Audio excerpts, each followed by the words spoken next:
Hey everyone, and welcome back to the Hair Loss Show. In today's episode, we're going to talk about hair powders, hair fibers, and how that affects the scalp. So stick around. Welcome to the Hair Loss Show. Dr. Russell Knudsen and Dr. Vikram Jayaprakash discuss issues relating to hair loss and the medical and surgical treatment of hair loss in both men and women. Hi everyone, thanks again for watching. Please remember to like and subscribe to the channel.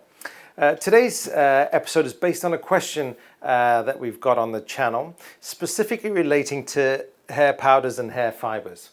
Now, hair powders and hair fibers are products that we can use on our scalp and basically act as camouflage because they're fibers of a certain color that generally match with the individual's hair color, and they stick to the scalp and essentially give you that illusion of a thicker density of hair. So if you have got a little bit of thinning, you can use these fibers that are specifically matched to your particular hair color, and it gives you the illusion that you've got a thicker head of hair. But the question was, well, if I'm using these powders, if I'm using these fibers, is it clogging up the pores on my scalp? Is it causing more hair loss? And generally the answer to that is no. They're perfectly safe, and certainly using these products is not going to aggravate any hair loss. So feel free to use them. That said, yes, they do stick on the scalp. It's unlikely to clog the pores. The pores are very small and they can release oil, so that's going to be fine.